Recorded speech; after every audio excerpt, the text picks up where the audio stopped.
Maria McCann, just a rocket startup in audiobook. She storms in with an extensive acting background, gets a few hours of tech coaching, and produces 13 books in the first 3 months. Averaging over 8 hours each, not just some 1-hour pamphlets or little tiny books. She's an acting lover with extensive credits, acting coach, but humble enough to also be a student and so inspiring. An exceptional person, exceptional results. You'll be wowed and inspired by Maria McCann.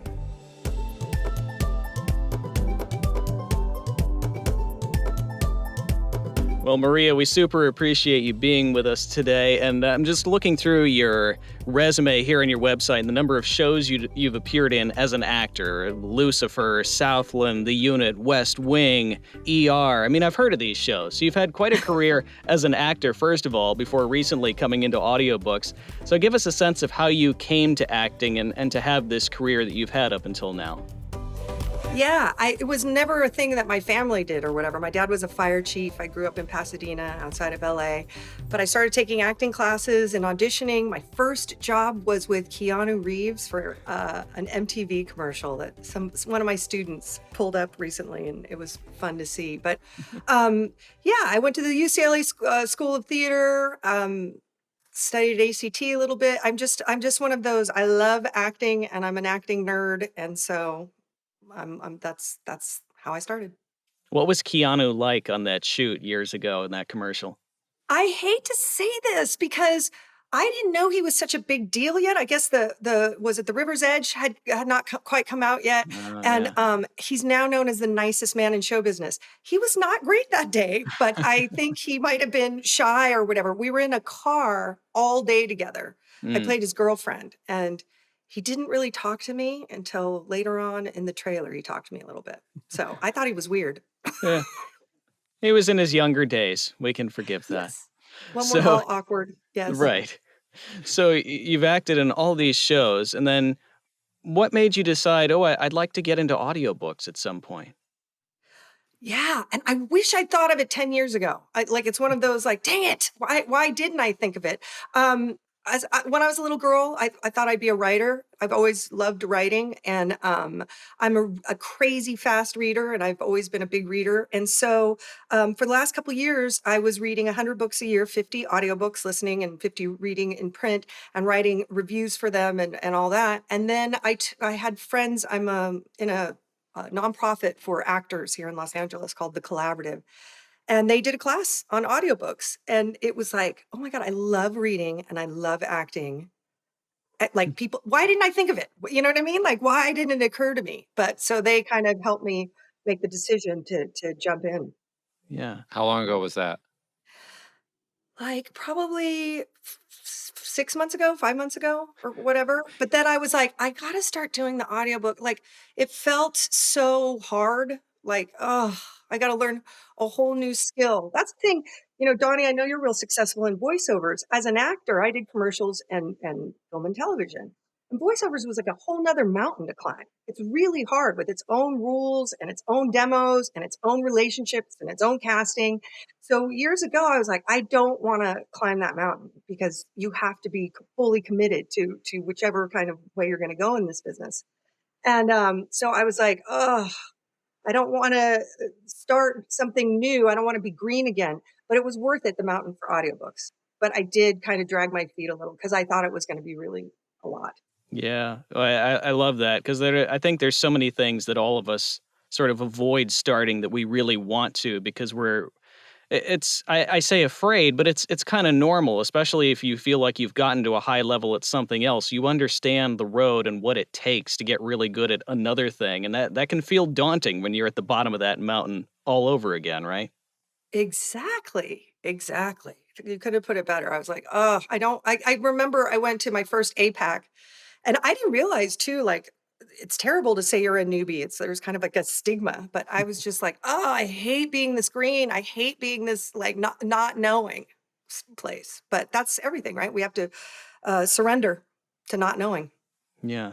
Yeah, So I what? heard a bunch of musicians. My instructor would say, you have to be willing to be bad at something before you can be good at it. And as an adult, it's the hardest thing I think that we all go through. That hey, I'm already good at this, this, and this, and people know I'm competent. And then now all of a sudden I'm in this new place where I'm incompetent for a while. And unfortunately, sometimes it makes me feel dumb when the reality is I'm just ignorant short term, as long as we're willing to grow and take direction. And how did you get out of that though? So you cross this bridge and you're going to start. How do you get out of well, let's separate this. You're not exactly incompetent or a beginner at the acting part. So what were the parts that looked like a daunting challenge? Well, and I think the other key to what you're saying is it's also just deciding to be humble. Like, right? Just like I'm gonna just be open. Um, at the APAC, so because of the age I'm at and where I'm at in my life, I was like, I don't want to work harder. I want to work smarter. And I'm not a natural tech person. So I had done my first, I had hired a friend to come over and help me put my booth together and all of that. And then talk to me about, he had me like on Audacity and I was going through and I was taking out every breath and every like making it all perfect and taking all this time. But still when people were, like on the Facebook group you run or even in APAC and they're like, well, the RPZ dooba dee. Like, and I would be like, what are they talking about? My level's always, negative 16, negative 33, and that's what I do. And I was like, I hate this. And I don't have time to, time is money, right? You either spend money or time. And so I was like, you can go online and look all the things up and play with it and get tutorials. And I was like, I can't. So that was a big daunting thing. And I hate to be a big name dropper, but when I was at APAC, people were like, have you ever heard of this Don Barnes? I know you hate the tech stuff. So best money I ever spent. They're going to think you're paying me, but you're not. Just say that. Best money I ever spent was because I don't need to know everything, but I needed somebody to walk me through this career, so that I didn't have to ask all these questions along the way. So That's quite a that's what name drop. You know Don Barnes? Like, me too. That's I do. amazing. I know people, Donnie. Yeah. Well, I want to know, did we say how many books you've done in the last, so how long have you been doing audiobooks? How many have My you fir- done? I mean, give people perspective on where we're at in the journey. Good. 400 Yeah. books, 5,000 books to date. Well, yeah. How long? Sure. March 13th was my first audition on ACX. And so as of right now, which we're around the 13th of June, what is that, 3 months? I have 13 books on Audible already. So yeah, and I've finished like 15 and I'm hired. I've got at least 5 books going, which I thought it was going to be really hard. And I remember talking to you, Don, because I was like, oh, people are like, I did 40 auditions. I did 50 auditions. So I was ready to just like suck it up and, just keep my head in there. But I booked at first really quickly. And I remember saying to you, I'm like, I feel bad and weird. And do you remember what you said to me? You I said, don't remember exactly, but do you you? said, well, how many times have you auditioned in your life? And I was like, that's adorable. Like so many. So I think that was kind of the key for me is it wasn't like coming in fresh for auditioning because I have auditioned quite a bit. And I was also a member of a writers group. This is a great thing to suggest if anybody can find writers groups or whatever. A lot of times they have actors come and read the roles so that they can hear what the script sounds like. So I did that every Thursday for 10 years with a group called Lab 26. So I think that helped with the audiobook being facile at it too, is getting material and just being able to break it down really quickly. Yeah, I think it's important to remember that everybody's journey is different. So if somebody's watching this thinking, well, gosh, I've been doing this for 3 months and I don't have 13 books already. Well, yeah, Maria has been acting and auditioning. I think that's a really key piece because from what I hear, you teach actors how to audition, right? Yes. Yeah, that's right. I'm a coach, basically. Right after this call, I'm going to jump on with a client for that. So yeah, I think that's, again, it's that 10,000 hours thing where they talk about like just your skill set. Like you get to a point where I can even teach people how to do it, to break down the beats, to understand what the writer's trying to say. That's a huge thing, and to be intuitive about that. And that's always, whether it's film and television or audiobook, it's serving the story. Why am I here? I've ended up on the cutting room floor. I remember Criminal Minds. I had this awesome, so good, this long scene. And when I watched it, I wasn't in it anymore. And like I was in it, but that whole section. And my husband said, did you move the story forward? I was like, no. It didn't. And he's like, well, don't be surprised if it's not moving the story forward, they cut it. Yeah. So, yeah. Well, I want to stay on this auditioning piece because I think that's where a lot of people get hung up on it. It's so easy to second guess ourselves when we're auditioning for something, whether it's a voiceover commercial, whether it's an audiobook or a film role, a TV role. How have you learned and how do you teach your students to maybe have an intuition about the script and the character, or in the case of an audiobook, to have an intuition about how the author might be envisioning it, and then to go with that and have confidence in your delivery and your recording of that audition? Yeah, that was a lot, Tawny. I think that's the main. I think one of the biggest mistakes people make in the acting world, and I guess it would translate to audiobooks, is they don't read. They're like, "Where's the good part? Hmm. Like, where are my lines?" Instead of reading all of the description, what is everybody saying about you? What like getting your clues that the writer already gave you. I think also truly knowing why people are saying something. Like I constantly will ask an actor, like, "Do you know why you're saying that?" No. So because we can read the words and we understand, but until we get into the perspective of the person of, what do I want? I just coached somebody on she had been raped by the guy years ago and is talking to the man and the woman, man and wife. And, it's so easy to be angry and emotional. And I'm like, you got to talk that wife into believing you. That's your job, Hmm. not to feel about the rape. Oh, like that's not what it's about. This is about negotiating what you need in that moment. Hmm. So that always seems to be like my way in. One of the things that's interesting to me about the technical aspect for you, Maria, is that you started with a more advanced DAW like Studio One and Isotope RX. And that's something that a lot of newer narrators or voiceover people don't do. A lot of times they start out on Audacity or one of the free pieces of software. And then 6 months or a year or 2 years later, they realize, oh, this is kind of inefficient and I want something better, but I'm not sure I can change at this point. How valuable has it been for you to start out with something that you could then grow into as you got all this work? Yeah. You get what you pay for to a certain extent, to keep in mind too. And if you really are thinking you're going to have like a career at it, throw a little bit of money at the front and you will save tons of money. Like I mean, people may clutch their pearls, but because of the software I use, I don't use an editor. I just do whatever. But there was a reason why. When I was younger, I loved golf and I taught myself how to play golf. And I was okay, pretty good. But by the time I went to a golf pro, my habits were so ingrained, I could not switch out of them. And I remember thinking, oh, I wish I'd started with the right habits. So when I came into this, I decided I would go to somebody who really knows, Don, and have him teach me correctly so the swing would work for the rest of time. And so it saved me a ton of money because I'm not having to go to an editor, and it saves me the time so that I can focus on performance. Like I don't need to be like wasting time with that. So efficiency is way up. And that's another reason why I have so many, or can have as many books as I have, and they all pass through ACX. I never get any lip from them, and I can have the confidence that everything's going to go through because it was set up correctly. Yeah, I think that some of the things is we're trying to get the tech to fade into the background. Started my life as a musician, you know that.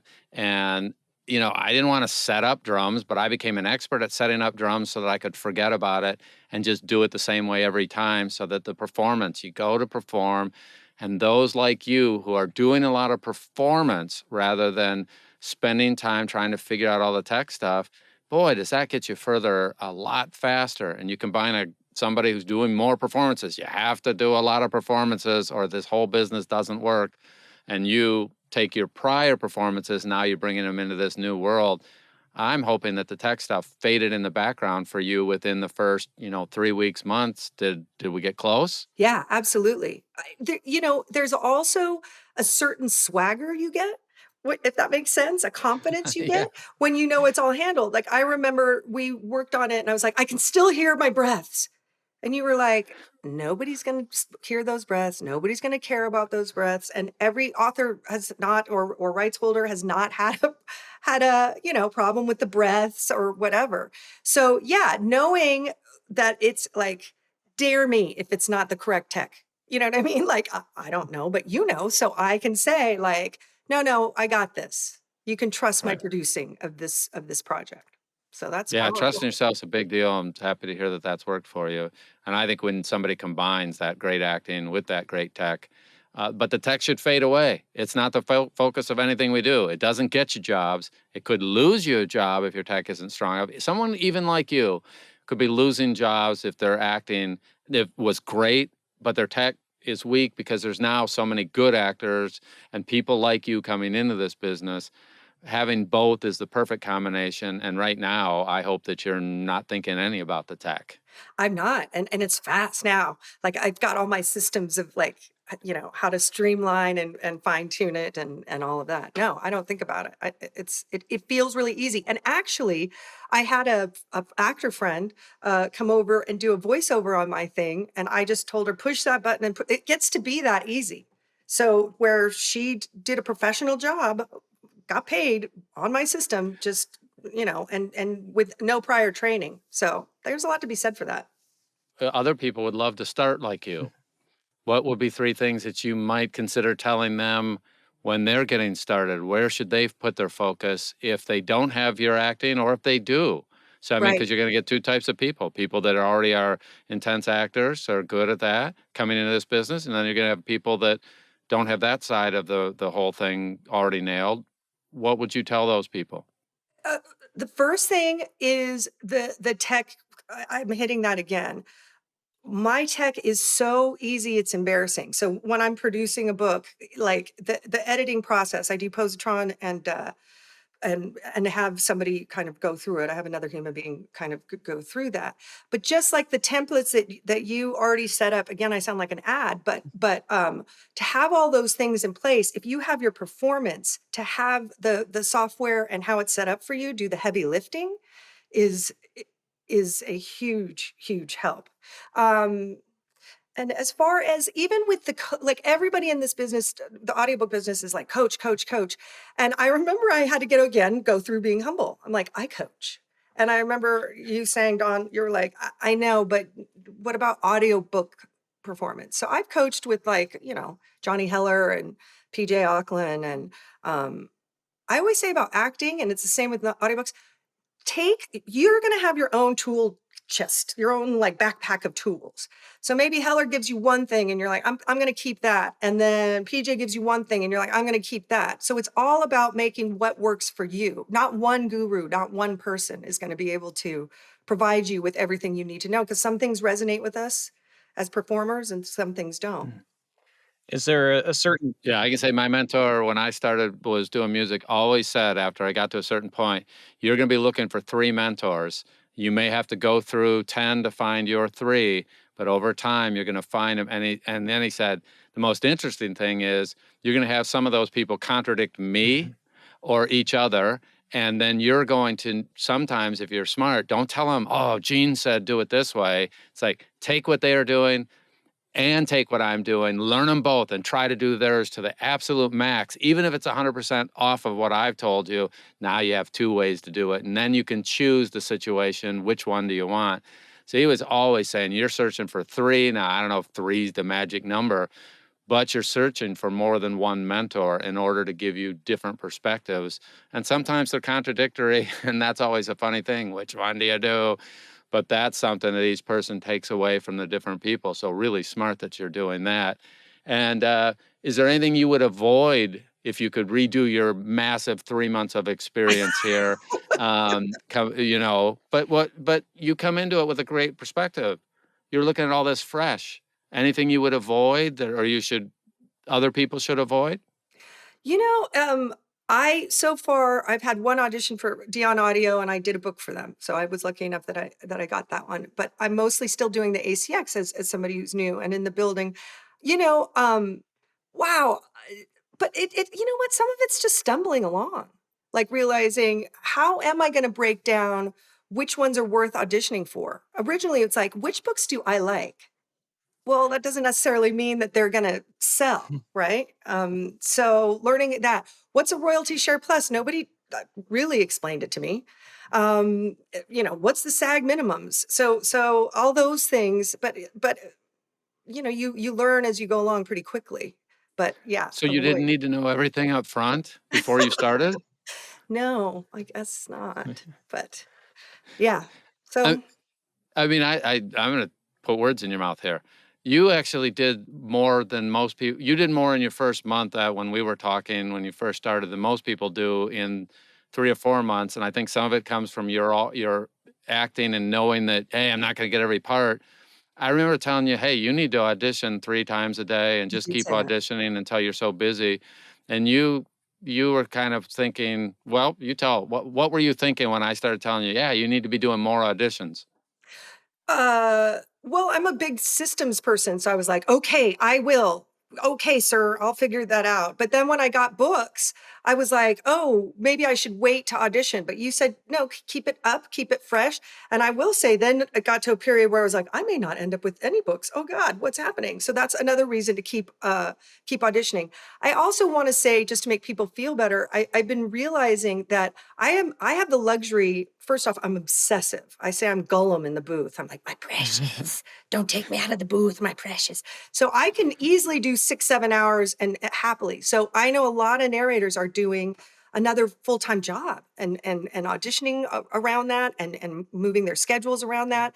So yeah, I have the luxury of just that's all I'm doing. Are there certain genres that you found yourself especially drawn to, either for business or acting reasons? It's interesting. I wanted to do literary fiction, like book club books, and I've done 2 of those, and those are so hard. I'm like so not interested. So it was funny. Somebody was at UDawn that was talking about bookstores, like they have so little literary fiction, but they have so much romance and this and that. And I remember talking at APAC to Stephanie from Podium and her saying paranormal romance, which at the time I'm like, what does that mean, really? What does Um, it mean?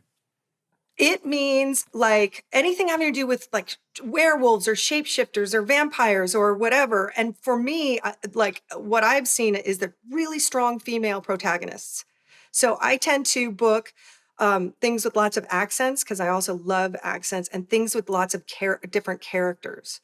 So paranormal romance just slips off my tongue or paranormal women's fiction. I just did kind of work with somebody and there's like whole groups on Facebook.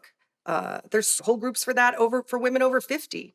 But yeah, they're just a fun, joyful ride and with a lot of, interesting thoughts, ghosts or whatever. It's all really interesting. Yeah, and you mentioned being part of a number of Facebook groups and other writers groups and things like that. It seems like you're somebody who's always understood and appreciated networking and just being around people and enjoying that. Is that something that came naturally to you, or did you have to learn that over the years? I had to learn. It was funny in college. I remember I'd be like, they always cast their friends. That's so stupid. It should be based on talent, but they're casting their friends. And it took me years to realize like I want to hang out with my friends. If they're just as good, maybe even not quite as good. I'm gonna cast a buddy rather than, somebody that I don't know. I always say that to clients too when they're auditioning for film and television. People have like $60 million on the line or whatever for what you're going in on. So you need to come in, uh, really confident as if you know what you're doing. A lot of it is fake it till you make it. But yeah, same thing goes for casting. So still a little overwhelmed that those and that's I'm an impatient person, but like getting to know casting people who know your work. There's a bazillion people out there. Do you have the stick to itiveness? What's your work ethic?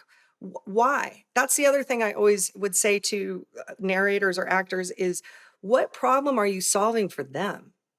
So for me, it's like, hey man, you got a lot of dialects, you got a lot of voices. Hey, I work really fast too. So, some people do great. So go to what feels easy. There's nothing wrong with Yeah. that. I, I remember telling you you should go study with this famous narration coach, and you kind of questioned me on it. Do you remember why you questioned me? Because first off, you've auditioned as much as almost anybody I could ever send you to.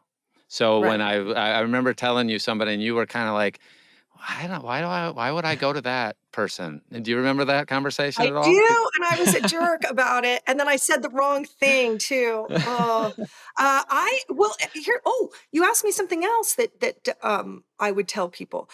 There's this whole free audiobook code thing, so that AXCX does, and so I was like, "Okay, I'm gonna help push my book, and I'm gonna get more sales." And you said, and I believe it, is it's like people read a book because they wanna read the book, so it's really more the author's thing. It's not as much, the narrator's job. So that was a quick thing. So that's what I thought I needed was business coaching, not acting coaching. Um, but yeah, no, you said, like, but do you know everything there is to know about narrating? Like, really, are you done? Like, once you said it to me that way, I'm like, I'm a pompous jerk. Yes. I Uh, should go talk to, Johnny Heller, who's done over 1,000 books and is a delightful human being. Why not too? That's another connection. it's another connection. And really, when we were discussing it in the back of my mind was she does not need she needs audiobook specific things, but also we're developing contacts in the business and over time people need to know who you are no matter how great you are at it. If no one knows, then that doesn't help. I mean, it's great that you're an awesome actress, but it doesn't help if nobody knows that you're awesome at it. You have to know people and then they lead to other people. And it's a relationship game here and a networking game. And what you just said, people want to work with people they like. And so if it's between me and Donnie, since he's a nicer guy, he'll get the spot. And that's the way it should work. And that's the way it works in almost everything in life, assuming we're all close in terms of our ability to deliver. And I think you've done that your whole acting career already, and now you're doing it in the audiobook. You're already off to other people that I never talked to you about, and you're realizing, oh, I'm going to connect with this person, I'm going to connect with that person. And I suspect very few people have done as much as you have in 3 months, 4 months. Most people haven't done this in a year or 3, but you come into this with a whole different perspective. Yeah. I remember you said to me, and I was like, I love him. You said, you know what your biggest problem is? And I said, no, what? You said, obscurity. It's like, nobody knows who you are yet, kind of Right. thing. So, and I mean, and it goes back to PJ Auckland says it too, like, just be nice. Like, that's the other thing. It's not about the first contact expecting that, that contact at Dion or HarperCollins to be like, oh yes, immediately. But it's about getting into a habit. That's the other thing as an actor. I think as artists, we see marketing as a dirty word. My big piece of advice on that is try and make that part of your art.